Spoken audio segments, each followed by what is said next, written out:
Olá, pessoal, boa noite. Olá, Olá. Estamos entrando no YouTube. Só estou testando ver se deu tudo certinho ali, se vocês foram adicionadas. Acho que demora um pouquinho até aparecer, mas aqui no meu entrou. tá. No meu entrou tudo certo. Então, para quem está nos assistindo, boa noite. Eu estou aqui como servidora do IFSC.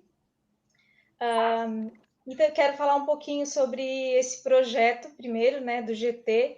GT é um grupo de trabalho sobre os temas transversais em educação. E o que são esses temas transversais? São assuntos pertinentes à educação, que devem ser trabalhados em sala de aula, como ética, saúde, meio ambiente, orientação sexual, trabalho, consumo e pluralidade cultural. E os participantes, né, do GT são a Juliele Conceição, que fez um projeto de extensão que é Aceito Flores, mas Prefiro Respeito, um projeto de extensão coordenado pela psicóloga do campus Araranguá, Juliele Conceição. E esse grupo de trabalho, né, que também está participando desse projeto de extensão, também conta com outros profissionais, outros professores do IFSC, que são Nayara Salbego, Jonathan, Maurício, Jonatas, o professor Rodrigo, que é o coordenador também do curso de vestuário integrado, e também um especial agradecimento à nossa bolsista, que também se chama Natália, que fez os nossos vídeos, né, de divulgação. Então, pessoal, nós vamos começar essa noite falando sobre a Lei Maria da Penha, né, falar um pouquinho sobre os avanços, né? O que mudou nessa lei, como é que ela está funcionando ou não funcionando, né? Depende. Então, quem vai estar presente nessa mesa é a Natália Martinello Grindler, né? Que se formou pela Unisul, tem especialização também em Direito e Processo Civil, e também o TCC dela, ele fala sobre a violência na comarca de Araranguá, Arroio do Silva e Maracajá, com dados de 2019.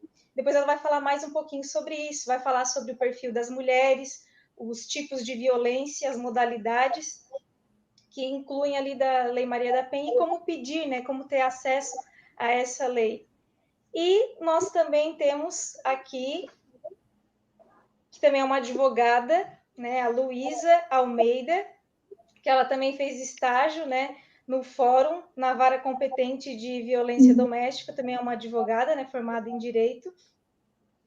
E ela vai falar mais sobre o Brasil, né, como está isso no Brasil. A Natália vai falar um pouquinho sobre o TCC dela, a pesquisa que ela fez, que é um pouco mais regional, né, Araranguá, Arroio do Silva e Maracajá. E depois a Luísa Almeida vai falar um pouquinho sobre o Brasil, né, como essa lei está sendo efetivada no Brasil, né?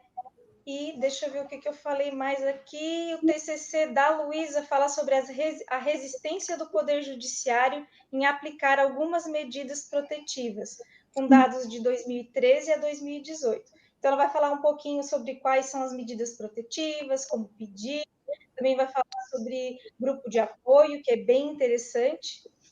Então, eu vou dar esse tipo de assunto. Eu vou passar a palavra para você, Natália. Boa noite, obrigada por ter aceitado o nosso convite. Boa noite, eu que agradeço esse convite, estou muito feliz de estar participando. A violência doméstica é algo com que eu convivo há já um certo tempo. Quando fiz estágio na Polícia Civil e também no Ministério Público, a nossa promotoria, a promotoria que eu fazia estágio, tinha competência para atuar nos casos de violência doméstica. Então, era algo bem do cotidiano. E nessa foto que tem aí, foi uma campanha do estado de Santa Catarina, alguns anos atrás, a respeito de violência doméstica. A gente tem várias formas de violência e que muitas vezes a mulher nem percebe o quanto está dentro dela. Quantas frases dessas aí a gente ouve de até pessoas próximas e que a pessoa nem se toca, assim, que sofrendo a violência doméstica. Das violências domésticas que são as mais comuns e às vezes as mais fáceis de detectar, temos a violência física, que é a questão de... É a que ocorre com maior incidência também, né? Mas como é que tu constata ela? A partir de um empurrão, um tapa, um puxão de cabelo, tudo isso é violência física, é o uso da força física para agredir a mulher.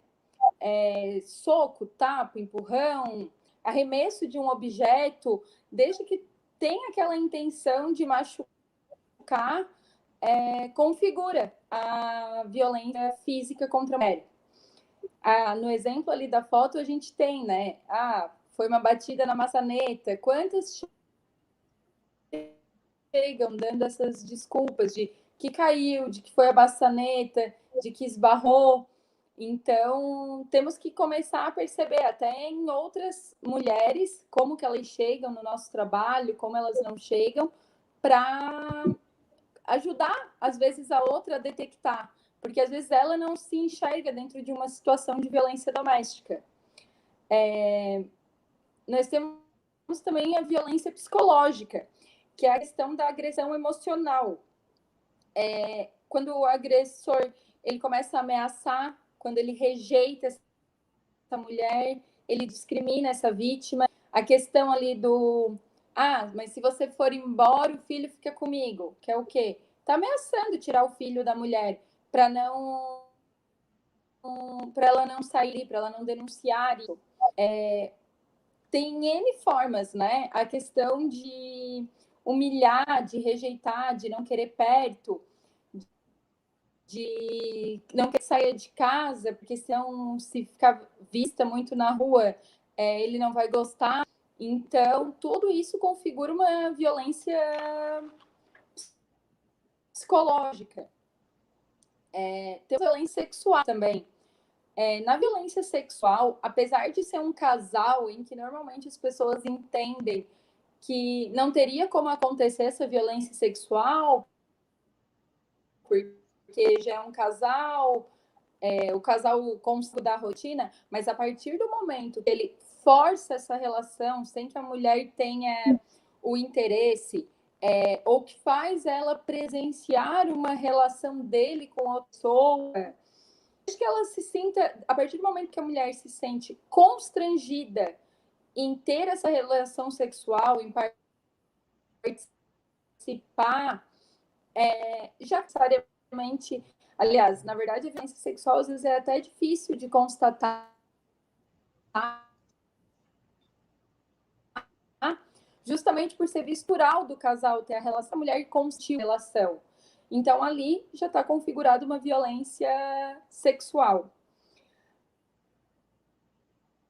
A violência patrimonial, que a gente também tem prevista na Lei Maria da Penha, consiste na questão de, por exemplo, abuso de direito econômico. Tu tem o teu salário, tu tem o teu cartão de crédito, mas o teu marido te proíbe de ter acesso a isso que é teu. Quantas vezes a gente vê mulheres assim que não têm o direito de comprar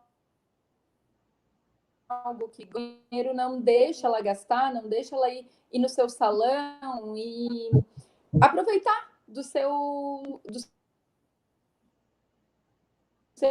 esforço, da sua...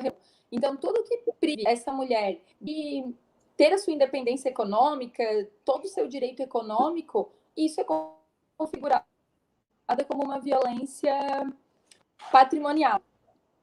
E, por fim, nós temos aquela violência moral, que é os xingamentos, a injúria, a calúnia e a difamação no direito. Tu inferiorizar, tu ridicularizar, tu dar apelidos negativos,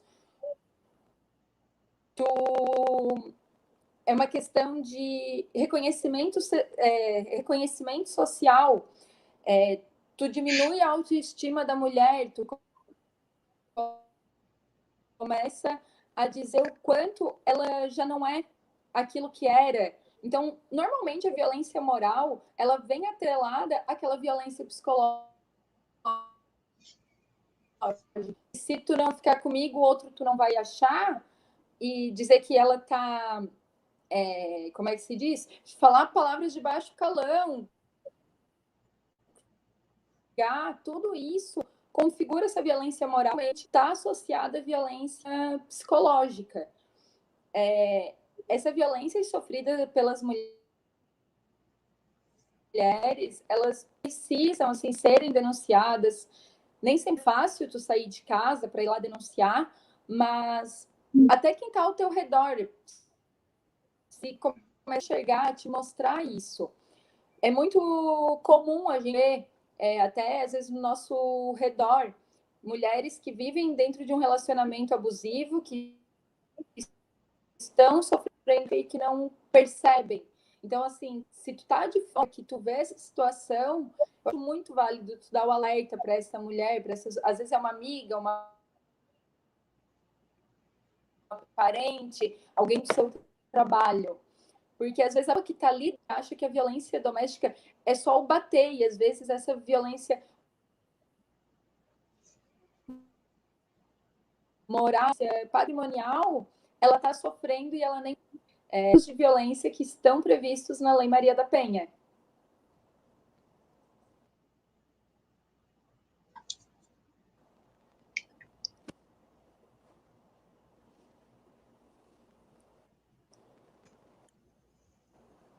Natália, pelo que eu li ali no teu TCC, tem muito um perfil, né? O perfil dessas mulheres, né? Uma idade, uma faixa etária, o tipo de profissão que tem a incidência dessa queixa, né? Na delegacia. Pode falar um pouquinho sobre esse perfil? Qual é o perfil dessa mulher que vai até a delegacia e presta queixa, pedindo Com auxílio? certeza. Quando eu fiz o estudo sobre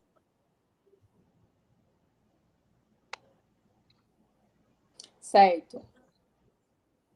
Quando eu fiz o estudo do meu TCC no ano de 2019, o que a gente chama de Araranguá? A comarca de Araranguá, municípios de Araranguá, Balneário Rui do Sil e Maracajá.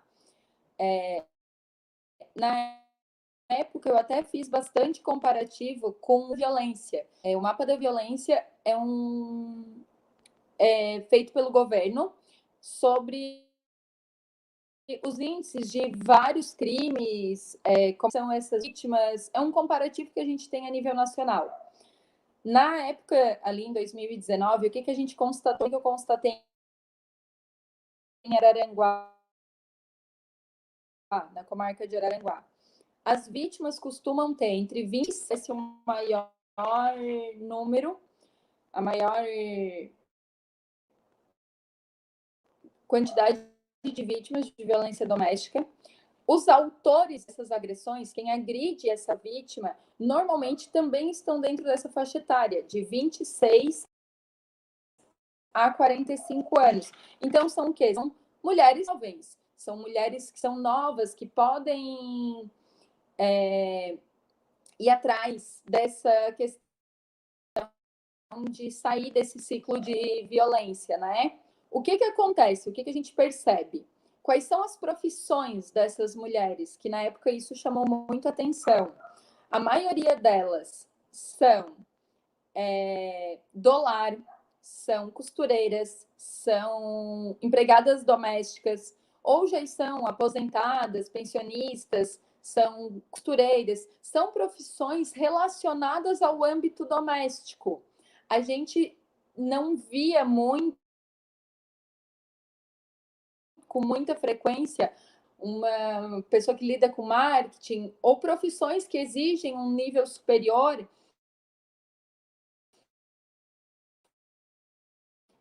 estar em situação de violência doméstica. Talvez isso até retrate um pouco a questão de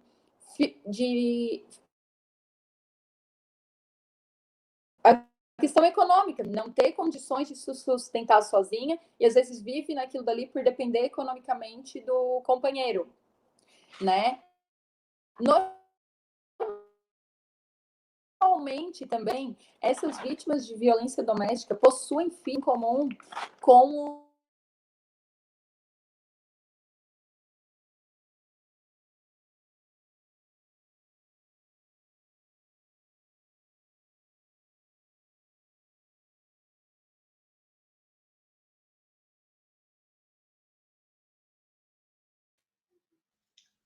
Travou um pouquinho aqui, Natália. Travou um pouquinho aqui o teu áudio. Pois é, para mim travou também.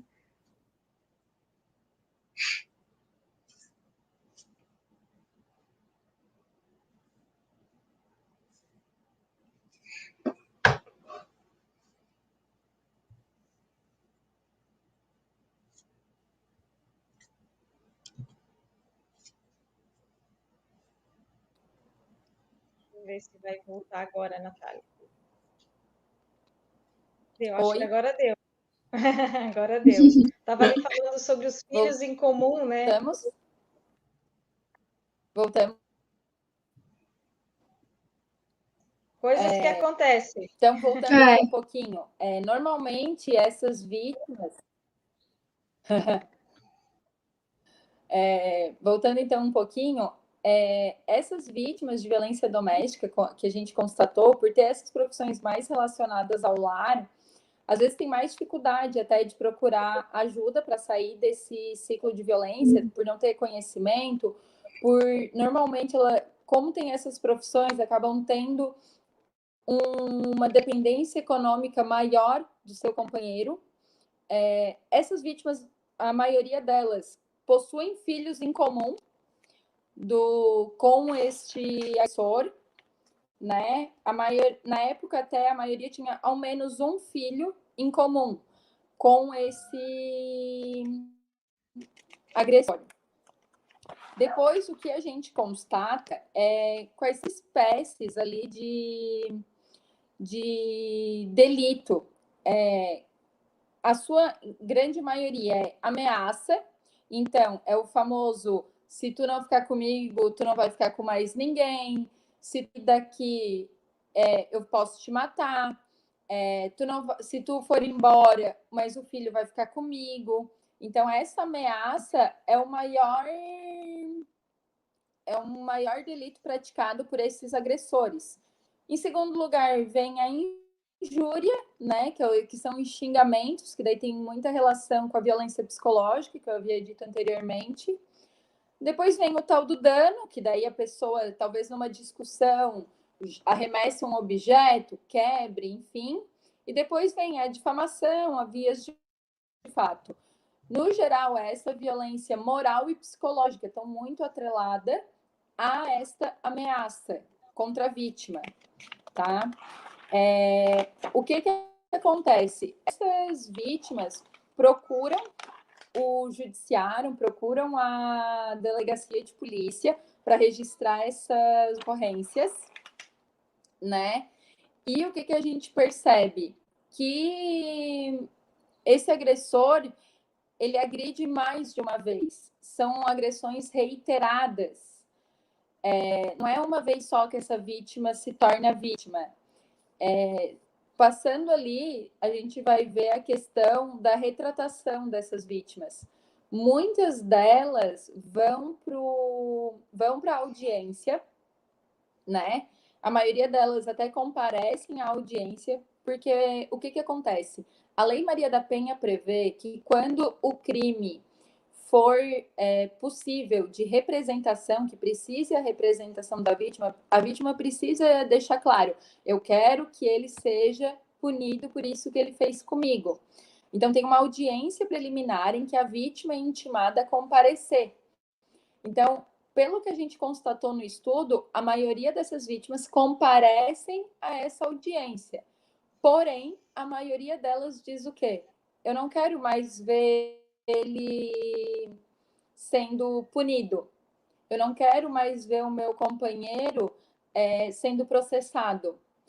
é onde gera esse ciclo de violência. Porque o que a gente percebeu também?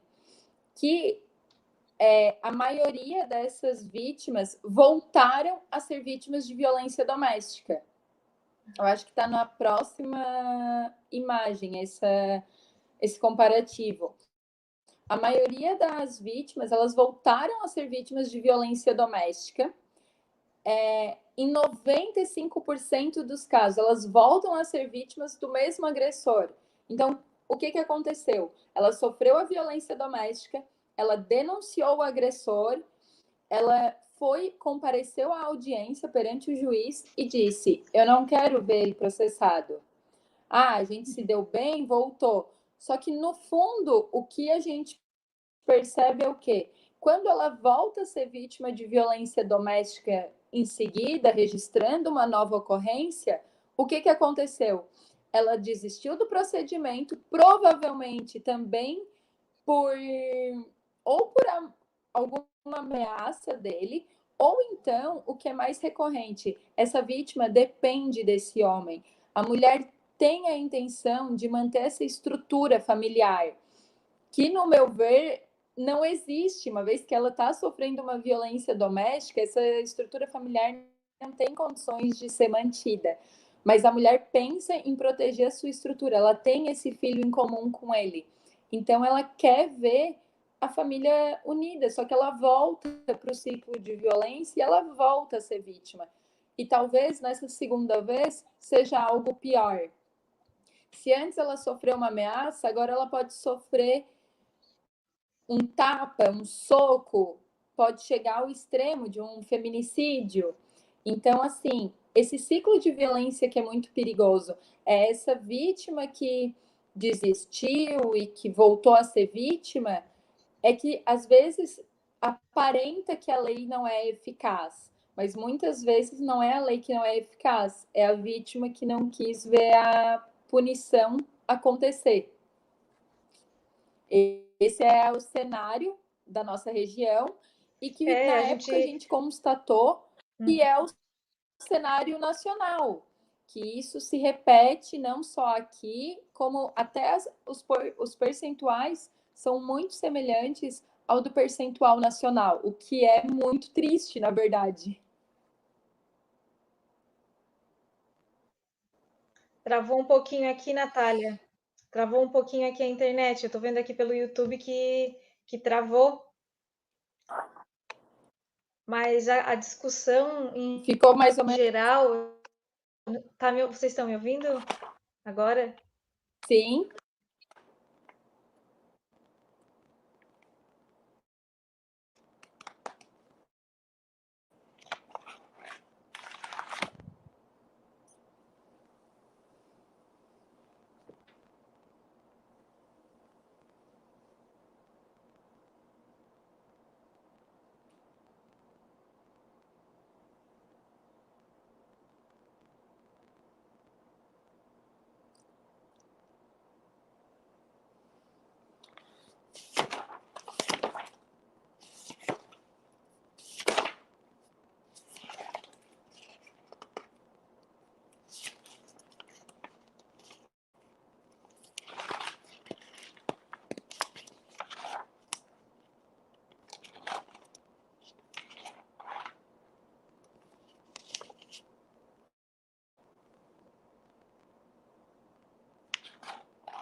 Deixa eu ver se tá.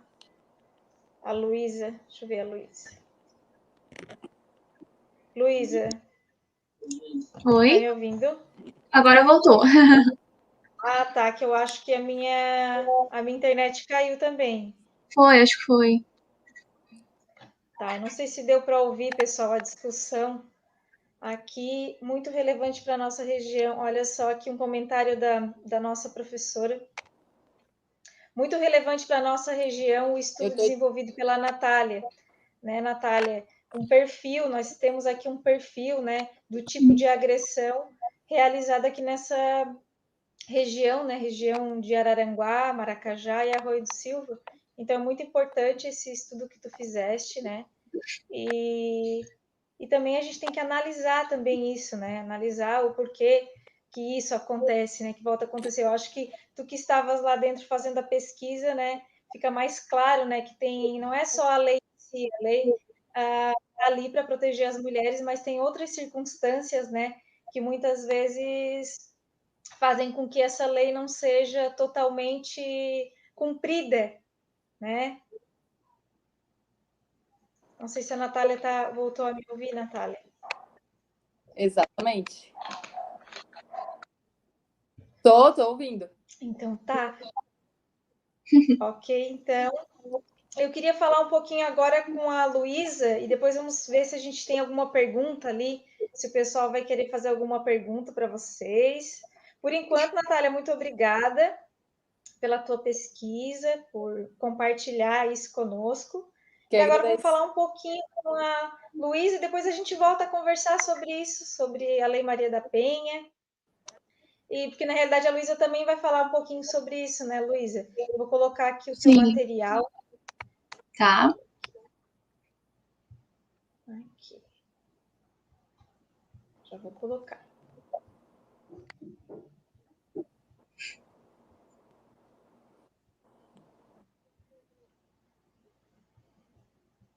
Acho que apareceu, né?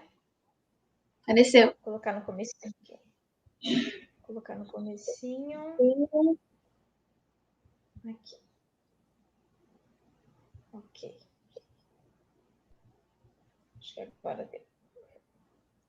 Aqui, Luísa, resistência do Poder Judiciário.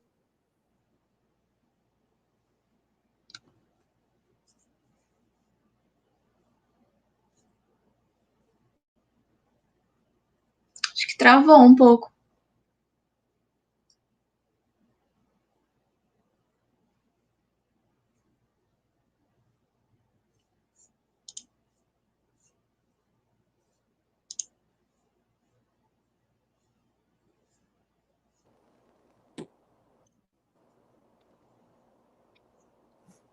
Acho que travou um pouco, né?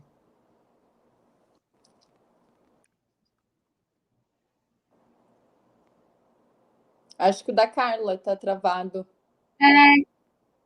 Eu tô aparecendo aí? Mexendo? Tá aparecendo para mim, Lô. Sim, Acho que foi da normal. Carla. Só a Carla que tá travada para mim.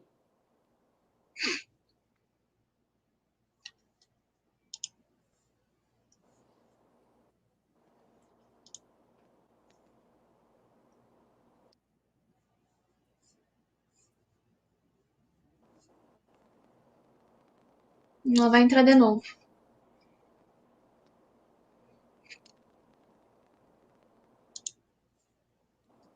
Vai. Agora foi a minha internet que caiu, gente. Foi. Agora foi. Voltando, moça. Foi a minha internet agora que caiu. Vamos aqui compartilhar aqui. Eu estava falando sobre as medidas protetivas, né? Travou de novo. Maria da Penha, que vem sofrendo também algumas alterações.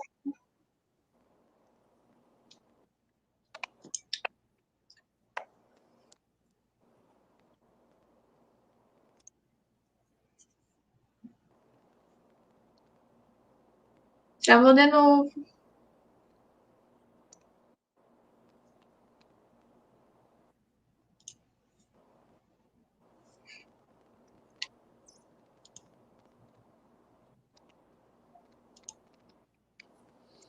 Acho que foi o da Carla de novo, Lô. Foi.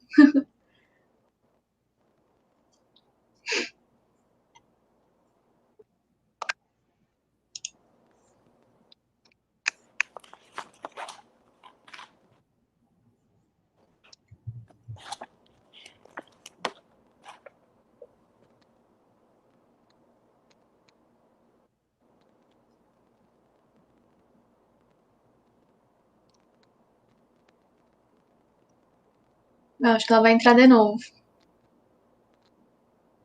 A internet não é fácil. Vai.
Deixa eu ver pelo YouTube como é que tá.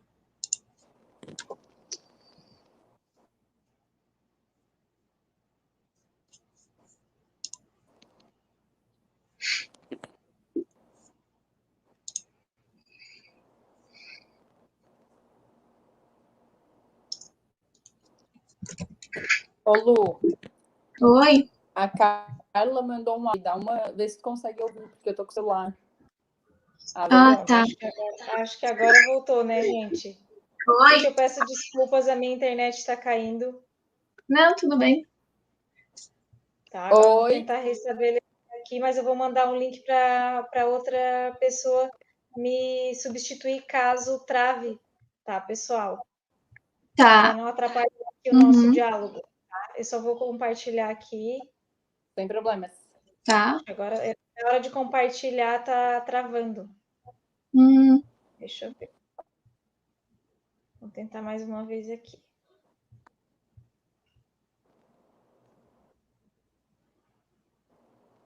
Aqui. Foi. Então, vou só mandar o link aqui para o professor Rodrigo me substituir. Mas a Luísa pode ir falando, Luísa, um pouquinho Então tá. sobre aquilo que nós estávamos falando, sobre Uhum. as medidas protetivas, né? Como pedir de apoio. Tá. Oi, pessoal, boa noite. Meu nome é Luísa. Cumprimento a todas as mulheres hoje que estão assistindo. Parabéns pelo dia. Na verdade, não é só hoje, mas todos os dias, né? É um dia das mulheres. E hoje eu vim trazer um pouco também da minha pesquisa. Eu falo um pouco sobre esse assunto já desde 2018, mas também trazer conteúdo e trazer informações a mais mulheres e a mais pessoas. Quantas mais mulheres souberem informações, mais munidas, mais informadas elas vão estar. Então, eu resolvi fazer uma pesquisa em 2018, foi meu projeto de monografia, falar um pouco sobre a resistência do Poder Judiciário em aplicar algumas medidas protetivas de urgência. O que são essas medidas protetivas, né? Quando a gente vai lá fazer um boletim de ocorrência na delegacia de polícia, pode ser virtual hoje em dia, mas na época eu tinha que comparecer na delegacia, a mulher poderia estar requerendo esse tipo de medida protetiva. Como é que funciona? Existem as medidas protetivas que fazem obrigar o agressor a algum tipo de conduta e algumas medidas protetivas de urgência a essa mulher, como, por exemplo, encaminhar ela a um lugar de acolhimento. E o que acontece? Na delegacia de polícia, elas fazem o requerimento, e então, em 48 horas, na justiça, lá no fórum, no Tribunal de Justiça, né, pela juíza, ela vai decidir se ela vai deferir ou não essa medida protetiva de urgência para essa mulher, no caso da situação de violência. O que acontece? Pela minha pesquisa, eu constatei que o judiciário tinha um padrão, uma revelação de deferimento de medidas protetivas, que era, normalmente, a proibição de contato com a ofendida e a proibição também de o afastamento dela, né? Por exemplo, determinar que fique longe de 150 metros, algo nesse sentido. Só que a Lei Maria da Penha é cheia de outros tipos de medidas protetivas, como, por exemplo, regulamentar a suspensão e restrição de visitas dos filhos menores e a previsão de alimentos. Essas medidas, puxando lá o gatilho do que a Nath falou, são medidas que reestruturam esse ambiente familiar. Então, acaba o juiz não deferindo esse tipo de medida e desestruturando esse ambiente doméstico familiar, que, por exemplo, se não tem uma fixação de alimentos para aquela criança, a mãe, né, fica dependente economicamente daquele agressor. Então, ela volta a ter contato e volta a ter mais ameaças e todo aquele ciclo de violência vai voltando. Por exemplo, se eles têm filhos menores, não há uma regulamentação de guarda naquele caso. Aí, o que acaba acontecendo? Eu quero ver meu filho. Deixa eu ver o meu filho. Mas ele é meu filho. E daí começa todo aquele ciclo de violência de novo. Bom, eu falei um pouco sobre as medidas protetivas. Que, assim, aqui em Santa Catarina, elas apresentaram um padrão, uma revelação de deferimento. Mas daí, estudando em outras pesquisas, em outros estudos feitos pelo todo o Brasil, era nítido que também tinha um padrão desse deferimento. Então, muitas medidas protetivas não acabam sendo aplicadas, ou porque o judiciário não acaba acatando, diz, não é minha competência, não vou deferir esse tipo de medida porque isso é cível, eu só faço criminal, ou porque tem um padrão, um estereótipo, né? O que eu constatei de padrão do judiciário? Que na maioria são homens casados brancos. Então, a gente tem um padrão do judiciário bem revelado aí. Então, depois dessas medidas, eu passei também a analisar um pouquinho da violência de gênero, falar um pouco sobre as jurisprudências, o que tem se decidido, e também sobre o tripé da Lei Maria da Penha, que é de prevenção, proteção e assistência, né?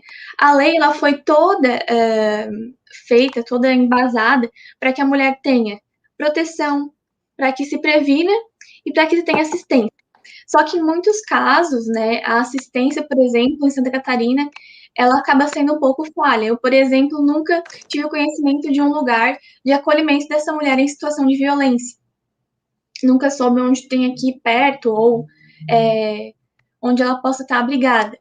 Então, algumas medidas protetivas, algumas eficácias da lei acabam sendo obstaculizadas pelo fato de que não há instituições ou não há uma regulamentação. Acho que... saiu, voltou. Então, são obstáculos que acabam surgindo pela falta de implementação de instituições, pela falta de, às vezes, de recursos, né? Também pela falta de pesquisas, que quanto mais a gente acaba pesquisando, mais a gente consegue achar as deficiências, por que a lei não está funcionando assim? Por causa das pesquisas. Então, fazer uma pesquisa como a Natália fez é importante, porque a gente começa a ter um padrão e começa a analisar, né, o que pode ser feito. Então, se esse é o padrão de mulheres que acabam sofrendo, o que a gente pode fazer? Ir nos locais visitar aquelas mulheres, principalmente no âmbito doméstico, né, para ir lá informar, para trazer conhecimento sobre a Lei Maria da Penha. Então, acho que a pesquisa é fundamental para que também acabe chegando nos pontos eficientes de aplicação e de eficácia. Então, por isso que eu trouxe hoje esses canais de denúncias no Brasil atualmente, para também estar levando conhecimento a todas as mulheres e a todas as pessoas. Acho que volta lá no 1 ali. Isso. O 190, gente, é para situação de emergência e também quando há o descumprimento daquela medida protetiva. Vocês sabem que quando há o descumprimento de medida protetiva, né, pode haver a prisão do agressor. Então, por exemplo, se você tem um deferimento de medida protetiva de afastamento do lar e ele não está cumprindo, né, é importante que a mulher ligue para o 190 e denuncie essa situação. Hoje, o que tem acontecido? Se tem permitido boletim de ocorrência virtual pelo aplicativo da PMSC Cidadão ou também pelo site. A Polícia Civil de Santa Catarina também tem WhatsApp, eu já entrei em contato com eles para saber se poderia estar denunciando ou não. E eles estavam recebendo, sim, denúncias pelo WhatsApp, ou eles acabam orientando como fazer online. Tem a Delegacia Policial Virtual da Mulher, que também é lá no site da Polícia Civil, no estado de Santa Catarina. E eu fiquei também tomando conhecimento sobre a Ouvidoria das Mulheres do Conselho Nacional do Ministério Público. É um canal especializado só para tratar disso. Então, eles forneceram esse WhatsApp, eu achei bem interessante, eu não tinha conhecimento, acabei achando. É um canal específico para tratar de violência doméstica, tá? E pelo governo federal, existe o 180, que é o famoso 180 Ligue 180, que aparece nas propagandas de televisão, sendo um canal exclusivo também para as mulheres em situação de violência. E falando sobre isso também, eu trouxe aqui acho que pode passar para o 2, eu trouxe 2 grupos de voluntariadas que eu faço parte, que é o Justiceiras e o Mapa do Acolhimento.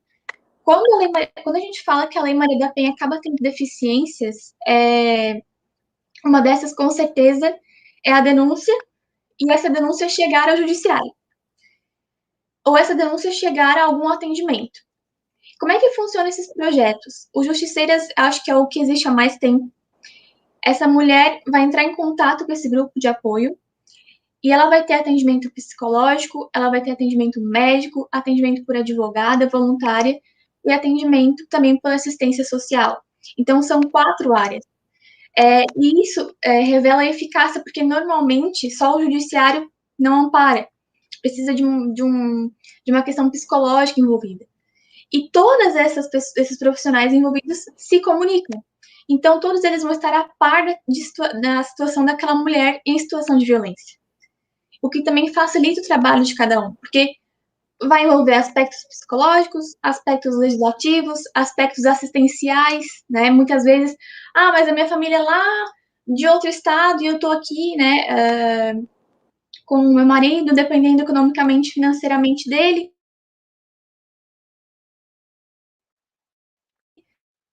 Passagem para essa mulher poder, né, ser afastada desse agressor.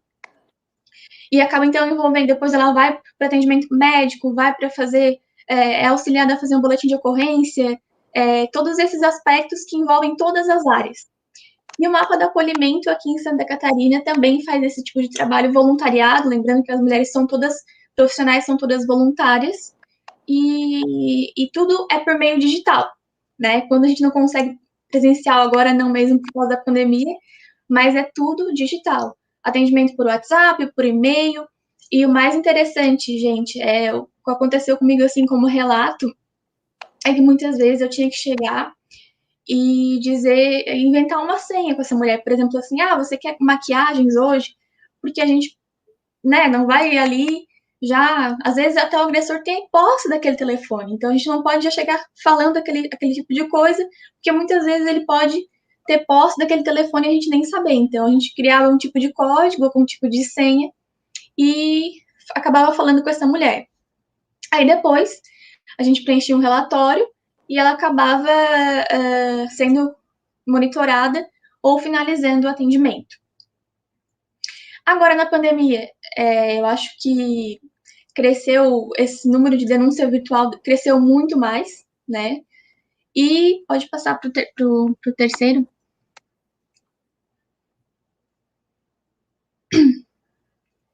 Principalmente porque o Fórum Brasileiro de Segurança Pública fez uma pesquisa, e nos anos de março e abril de 2020, que foi o auge ali, o início da pandemia, agora a gente está de novo, né?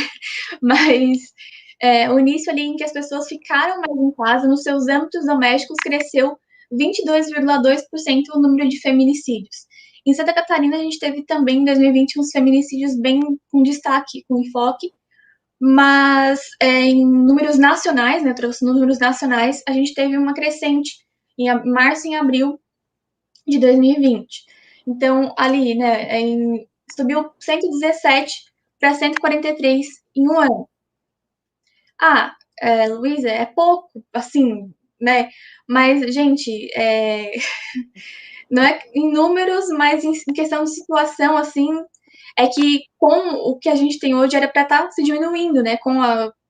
Mas o que houve ali de 117 para 143 acaba sendo uma situação complexa que as pessoas ficaram, mas por que aumentou se as pessoas não estão saindo na rua? Ou se não tem muita movimentação, mas aí é que tá. Um dos fatores que se levou em conta esse número, essa crescente grande, seria a convivência maior dos agressores com as vítimas dentro do âmbito doméstico. E aí que eu puxo o engajo em dizer que, gente, não se aplica só entre casais ou cônjuges e companheiros. Existe aplicação de violência doméstica em âmbito familiar, entre mãe e filho, entre filha e mãe, já se aplicou, jurisprudência já se aplicou, e até mesmo eu vi no caso de situação de uma empregada doméstica. Então, quando a gente fala contexto doméstico, a gente não está só falando em cônjuges, companheiros, né, mas também em outros tipos de relações domésticas. E lembrando que a Lei Maria da Penha não exige coabitação, então não é necessário que esse homem e essa mulher vivam no mesmo ambiente. Basta que essa agressão seja em condição, né, de gênero. Não sei se tem alguém tem alguma pergunta.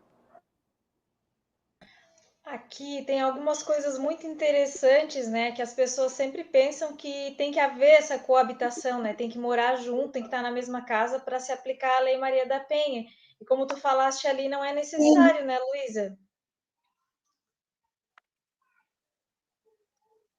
E também a questão de ressarcir o SUS, eu achei muito legal também, que eu não sabia, né? Se tiver alguma agressão e essa mulher for atendida pelo SUS, esse agressor ele tem que ressarcir o SUS, ele pode acontecer isso. Eu achei bem legal, que eu não sabia, achei muito legal. E uma coisa que me incomodou bastante, né? Me incomodou, não, na realidade serve como reflexão, né? No Fantástico ontem apareceu diversas reportagens, né, sobre feminicídio, sobre violência contra a mulher, e ali se discutia, né, a questão de que hoje em dia ainda se usa, né, como justificativa para se matar uma mulher a legítima defesa da honra, né?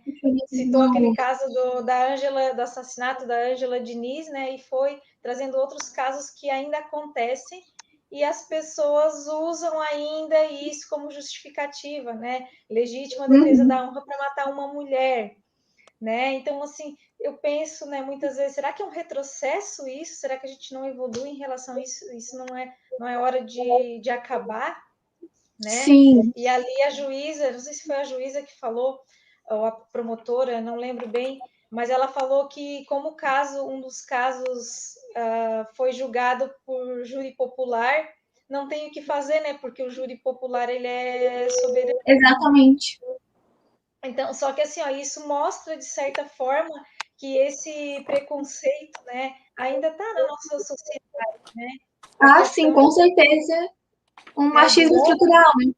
Exatamente, o machismo estrutural está na estrutura e as pessoas ainda compram essa ideia, né, de que a mulher traindo o homem, né, o homem se sente no direito de tirar a vida dessa pessoa.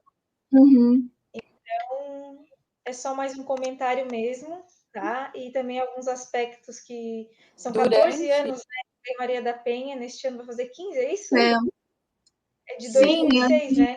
Isso, 2006. Fez 15? Faz 15. É. E... 2006. 2006, né? Ah, então tá certo. E vai fazer 15 anos, né, da Lei Maria da Penha. E por sinal, eu acredito... ela foi uma conquista de movimento feminista. Exatamente. Uma conquista, né? Muita luta. Gente, eu esqueci de apresentar aqui o professor Rodrigo. Rodrigo, eu vou te colocar aqui na tela. O professor Rodrigo faz parte do nosso grupo de trabalho. Deixa eu só colocar o professor Rodrigo aqui. Aqui. Boa noite, boa noite. Boa noite. Tá entrando. Eu fiquei aqui Fiquei na reserva da Carla aqui, caso caia a conexão, a gente não ficar sem um mediador. Mas é Sim. só para gente, acompanhar mesmo, estava acompanhando aqui o diálogo, muito interessante, né? E é isso aí, o debate tem que acontecer, até porque é uma legislação que, por mais que já tenha uma consolidação nesses 15 anos, mas ainda há um desconhecimento, né, em relação às suas prerrogativas, aí, enfim, a sua base, né? E principalmente essa articulação entre movimentos que dão um respaldo para as mulheres, né, Sim. poderem ter algum canal de comunicação, de denúncia, porque de fato não é simples, não é fácil, né, tu Não. fazer uma denúncia e não ter um local adequado para que tu possa se dirigir com segurança, que tenha um acolhimento, né? Então não adianta só prender o agressor ou punir o agressor, mas não proteger a vítima. Então, são alguns elementos que são importantes aqui na região. Realmente estamos muito, muito atrás aí em relação a essas políticas, como foi bem colocado por vocês, né? Mas só um pitaco rápido aqui, porque não tenho muitos elementos para aprofundar o debate que vocês estão fazendo muito bem aí. muito obrigada, professor Rodrigo, pela participação. Tá, pessoal, mais uma vez, desculpa pela conexão aqui. É assim, né? Tudo que é ao vivo, né? Tá tudo funcionando e de repente cai, né? Faz parte. Eu queria saber se alguém gostaria de falar mais alguma coisa.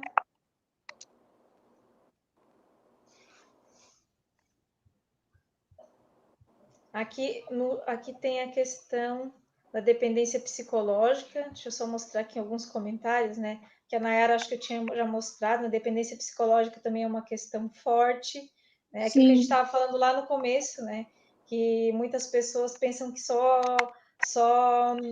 a violência é só física, né? E tem psicológica, patrimonial, então é muito importante. Sim. Aqui, Posso Oi. Não, é até complementar. Por isso que esses grupos de acolhimento acabam sendo eficazes, porque não só pela legislação ela vai ser amparada, mas também por psicólogos, por profissionais mesmo, porque às vezes o judiciário também não vai disponibilizar ela. Então acaba acontecendo isso de forma mais abrangente. Aqui, a professora Aline também fez um comentário, assunto muito importante e complexo. Né? Um beijo para Complexo, mim. ele tem que ser discutido, né?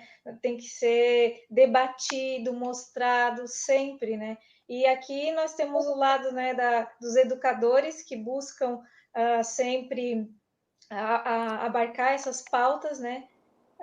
E vocês, né, que estão diretamente ligados às pesquisas com essa lei, né? Uma já fez estágio no fórum, né? A Natália também como advogada e também fez os estágios dela, né? E está tendo contato, né, com essas mulheres. Aqui, deixa eu ver aqui.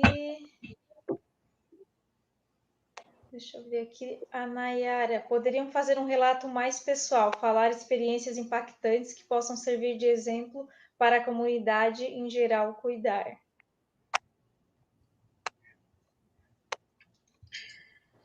De fazer relato assim mais pessoal.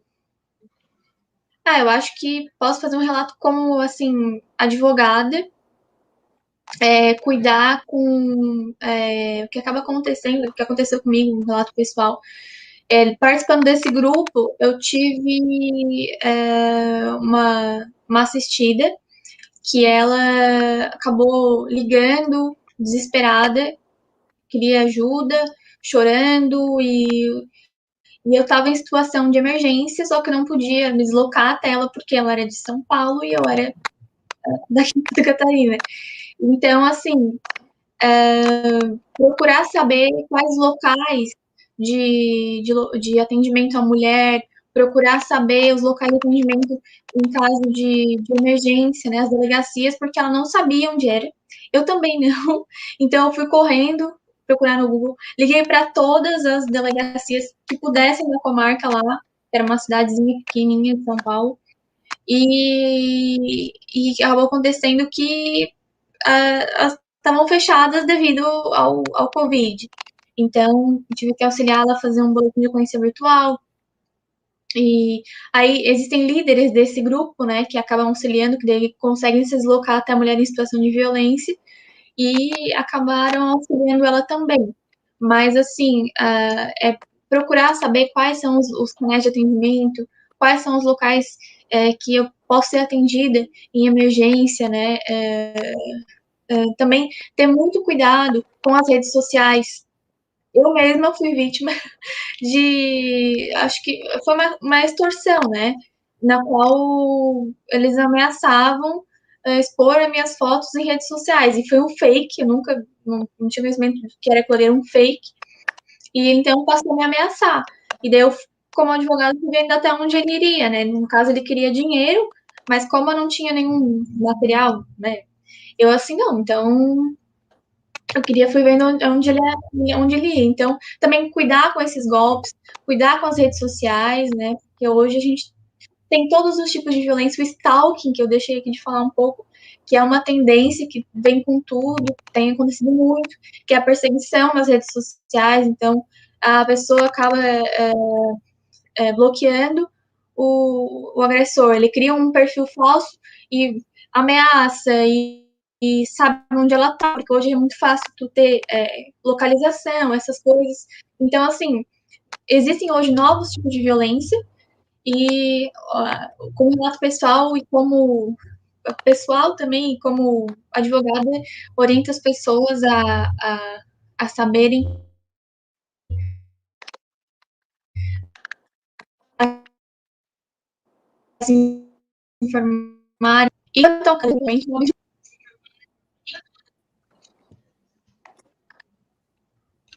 acho que travou.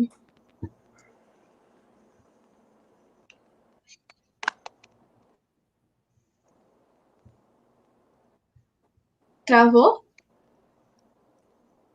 Oi. A Será que respeito. travou? Agora voltou aqui. Travou de novo. Voltamos? Aqui. Voltou? Tá. Vamos lá, tem mais uma perguntinha aqui, ó. Vocês poderiam dar dicas de contatos? Devemos fazer em caso de sabermos de casos de violência. Então, isso se a gente sabe de casos de violência, né? Obrigada pela apresentação tão elucidativa, ótimas apresentadoras. Então, dicas de contatos. Que também tem aquele de fazer o X na mão também, de socorro. Também durante a pandemia tem aquela questão das farmácias. Sim.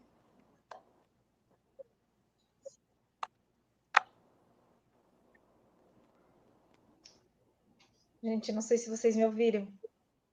Eu ouvi, acho que a Nath quer falar. Tá magnífica. Eu ouvi. Então, a respeito de como tem o famoso 180, que é o telefone pelo qual tu pode telefonar e fazer a denúncia, de não estar tendo o atendimento presencial, está aceitando o boletim de ocorrência pela internet.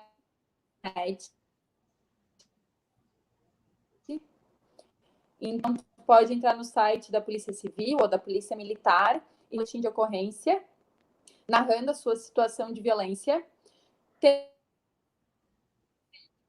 a OUI, até que a Lu mencionou, eu também não tinha conhecimento do Ministério Público, que é um canal só de violência doméstica. E também tem, durante a pandemia, surgiu a questão de ser a farmácia e fazer um boletim de ocorrência na delegacia, surgiu a questão de tu fazer o X e apresentar, as quais aí chamavam a polícia militar para fazer esse atendimento a essa vítima. E também tem a questão de tu mesmo ligar para o 190 da polícia militar,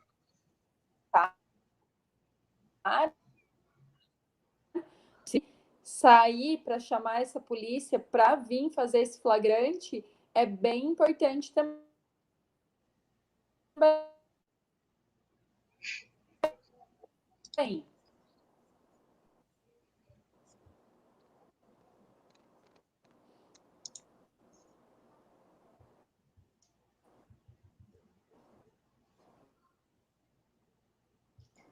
Ok, pessoal, acho que deu uma travadinha também ali da Natália, mas então o principal telefone é o 180 e 190, isso, né, meninas? Isso. Fazer a denúncia, procurar. E também a Luciane também está falando ali, né, sobre as redes de apoio, né? Infelizmente não é em todo o município que tem, né, as casas da mulher, né, onde tem esses atendimentos necessários à mulher, então talvez isso seja algo que tenha que se pensar, né, Sim. sobre ampliar esses atendimentos em casas especializadas. Mas, em geral, né, o contato é o 180, né, meninas? Isso. Aqui eu acho que não tenho mais nenhuma pergunta, que tem muitas pessoas felicitando aqui, né? Ó, Chay, feliz Dia das Mulheres. Feliz Dia das Obrigada pela Mulheres. participação, ao pessoal aqui que escreveu aqui no bate-papo, tá? Que nos tem vários, né? Ó, muito relevante. Falaram sobre exemplos, né? De violência. E se vocês têm mais alguma coisa? Deixa eu ver aqui. Aqui, Nayara falou mais uma coisa aqui. Esse de denúncias anônimas é importante também. É aquilo que a Natália falou, né? A denúncia anônima é importante, né? Às vezes a gente sabe que tem uma mulher que está sofrendo agressão, né? Porque tem aquele ditado, né? Em briga de marido e mulher, não se mete a colher, né? Se mete a colher, sim. Né? Então a Sim. gente pode também fazer essa denúncia, né? Se Se houver mete a colher, flagrante. sim. Mete a colher, sim. Então, pessoal, agradeço muito a presença de todas. Né? Obrigada também, Rodrigo, né, pela participação. Obrigada também aos participantes aqui do bate-papo, pelas felicitações e pelas perguntas.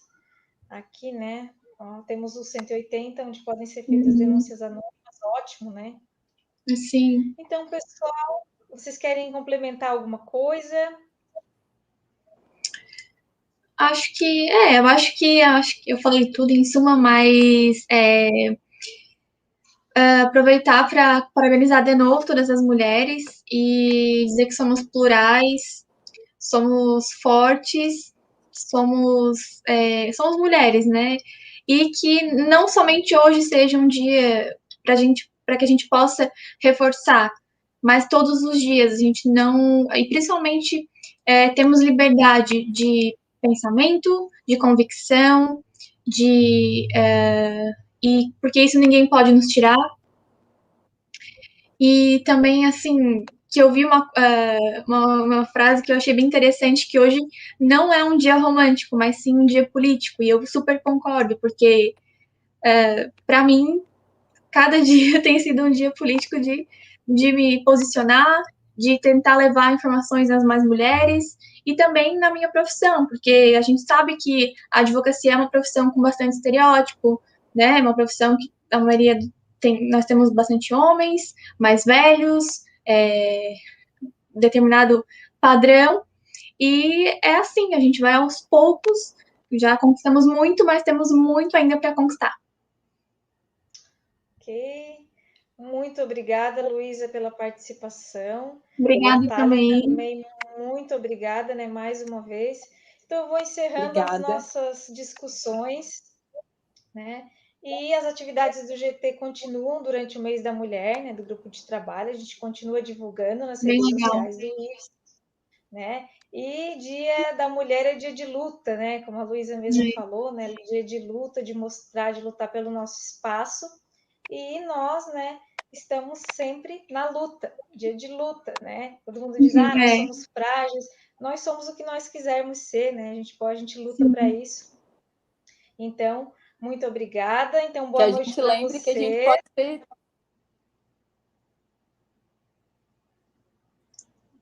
Natália, travou um pouquinho teu áudio.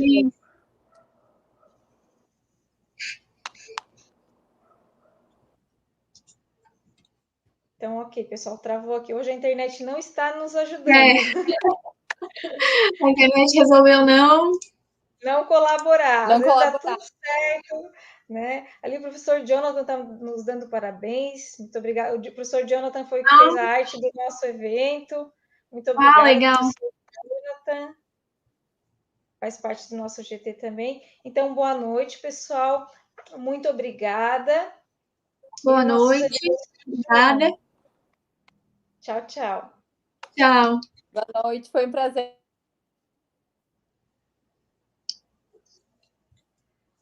Estar aqui.